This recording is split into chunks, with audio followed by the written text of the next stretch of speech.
it is victory for India. Asia কাপের মতো আসর, আর সেই আসরে নামছে ভারতীয় ক্রিকেট দল, অথচ জার্সিতে নেই কোনো স্পন্সরের লোগো। ক্রিকেট ইতিহাসে বিরল দৃশ্যই হতে যাচ্ছে এবার। ড্রিম 11 সরে দাঁড়ানোয় বিসিসিআইকে হিমশিম খেতে হচ্ছে নতুন স্পন্সর খুঁজে পেতে। সরকারের নতুন আইন, সময়ের সীমাবদ্ধতা আর কঠোর নিয়মে এবার এশিয়া কাপে হয়তো দেখা যাবে একেবারে ফাঁকা জার্সিতে সূর্যকুমার যাদবের দলকে। ভারতীয় ক্রিকেট মানেই স্পন্সরদের লোভনীয় বাজার, কোটি কোটি রুপির চুক্তি, বিজ্ঞাপনী দৌরাত্ম্য আর জার্সি জুড়ে নামী ব্র্যান্ডের উপস্থিতি। এটাই ছিল এতদিনের নিয়ম, কিন্তু 2025 সালের এশিয়া কাপকে সামনে রেখে হঠাৎ সব পাল্টে গেল। বিসিসিআই এর প্রধান স্পন্সর ড্রিম 11কে বিদায় নিতে হলো ভারত সরকারের নতুন অনলাইন গেমিং আইনের কারণে।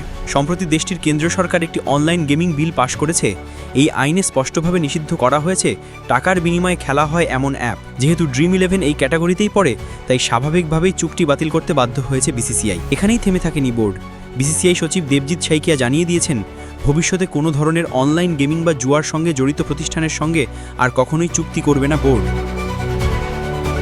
ফলে নতুন স্পন্সর খোঁজার প্রক্রিয়া শুরু হয়েছে। আজ থেকেই দরপত্র জমা নেওয়া শুরু হয়েছে, যা চলবে 16 সেপ্টেম্বর পর্যন্ত। তবে এর মধ্যেই শুরু হয়ে যাবে এশিয়া কাপ 9 সেপ্টেম্বর।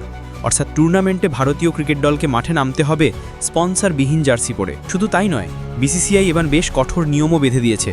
কোন ধরনের সংস্থা স্পন্সর হতে পারবে না তার একটি বিস্তারিত তালিকাও প্রকাশ করা হয়েছে। নিষিদ্ধ তালিকায় রয়েছে অনলাইন গেমিং, জুয়া, ক্রিপ্টো ট্রেডিং, ক্রিপ্টো এক্সচেঞ্জ, মদ ও তামাকজাত পণ্য প্রস্তুতকারক, পর্নোগ্রাফি প্রতিষ্ঠান, ক্রীড়া পোশাক নির্মাতা, ব্যাংক ও আর্থিক পরিষেবা সংস্থা, অ্যালকোহলবিহীন ঠান্ডা পানীয় কোম্পানি, এমনকি পাখা, মিক্সার গ্রাইন্ডার ও তালা নির্মাতা সংস্থাও। ফলে আবেদন করতে পারবে কেবলমাত্র স্বনামধন্য ও ভিন্ন খাতের সংস্থাগুলো। তবে তাদের জন্য খরচ কম নয়। ভারতীয় সংস্থাগুলোকে আবেদনপত্র সংগ্রহ করতে দিতে হবে অফেরতযোগ্য 5 লাখ রুপি, আর বিদেশি সংস্থাগুলোকে খরচ করতে হবে প্রায় 5,675 মার্কিন ডলার। যদিও বিসিসিআই জানিয়েছে তারা কোনো তাড়াহুড়ো করছে না, বরং মেয়েদের ওয়ানডে বিশ্বকাপ শুরুর আগেই নতুন স্পন্সর চূড়ান্ত করার পরিকল্পনা রয়েছে। বোর্ড কর্মীদের আশা, আগামী 3 বছরে প্রধান স্পন্সরের কাছ থেকে কমপক্ষে 450 কোটি রুপি আয় করবে তারা।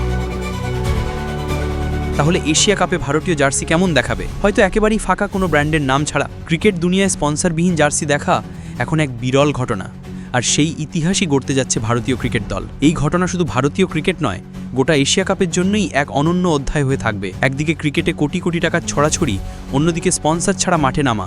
দুটি বিপরীত চিত্র একসঙ্গে ফুটে উঠবে সংযুক্ত আরব আমিরাতের মাটিতে।